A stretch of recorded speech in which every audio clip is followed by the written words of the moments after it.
Thank you. Now, as a fellow New Yorker, I think one of the things that we should talk about here is also one of the disgusting legacies after 9/11 has been the targeting and racism against Muslim Americans throughout the United States of America. And this is an extension of that legacy. Consistency, there is nothing consistent with the Republican Party's continued attack except for the racism and incitement of violence against women of color in this body. I had a member of the Republican caucus threaten my life, and you all and the Republican caucus rewarded him with one of the most prestigious committee assignments in this Congress. Don't tell me this is about consistency. Don't tell me that this is about a condemnation of anti-Semitic remarks when you have a member of the Republican caucus who has talked about Jewish space lasers and an entire amount of tropes and also elevated her to some of the highest committee assignments in this body. This is about targeting women of color in the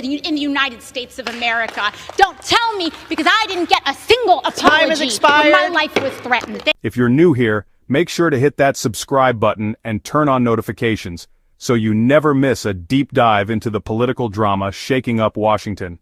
Today, I'm breaking down one of the most heated confrontations in Congress this year. Congresswoman Nicole Malliotakis publicly calling out Ilhan Omar as unacceptable for the House Foreign Affairs Committee. This is about more than committee seats. It's about who gets to define American values. Heard from my colleagues the reasons why the Representative Omar should be removed from this committee, but I feel like all the reasons have not just yet been stated, which is why I rise to add for the record.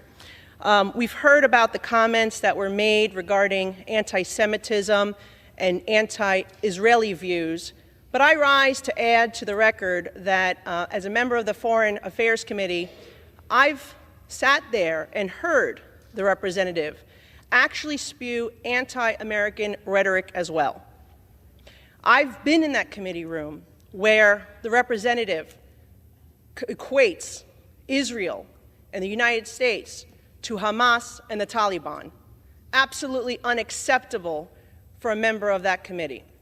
I've also heard the representative equate that it is the United States' fault that there is turmoil in Venezuela, that is not because of the oppressive socialist and communism that has spread throughout Central and South America and Venezuela at the hands of the Maduro and Hugo Chavez regimes. That is unacceptable.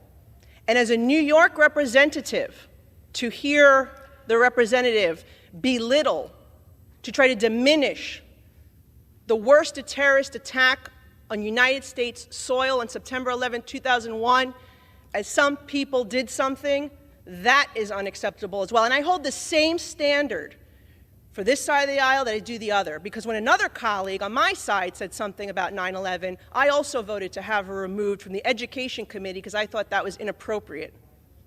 So I'm being consistent here, and I hope my colleagues will do the same to show that this is about consistency and accountability, because we should not have an individual with those views on the committee that is tasked with representing our country and our Congress to foreign nations. I yield back. Says Ilhan Omar is not someone who should be representing our country's interests abroad. Her views are anti-American, and she's consistently sided against our allies. Strong words. But what's really at stake here? Omar and her supporters say critique is patriotism, that questioning foreign policy is part of what makes America, America. They argue this is just another attempt to push out progressive voices, especially women of color, from positions of influence. Now let's talk strategy. This isn't just a policy disagreement, it's part of a wider Republican move to challenge progressives like Omar, AOC, and Tlaib.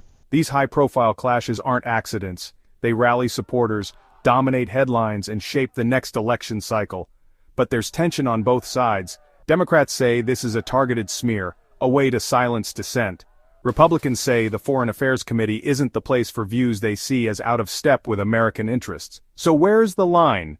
Is this about policy, identity, or pure political power? I want to know what you think. Should Ilhan Omar keep her seat on the committee?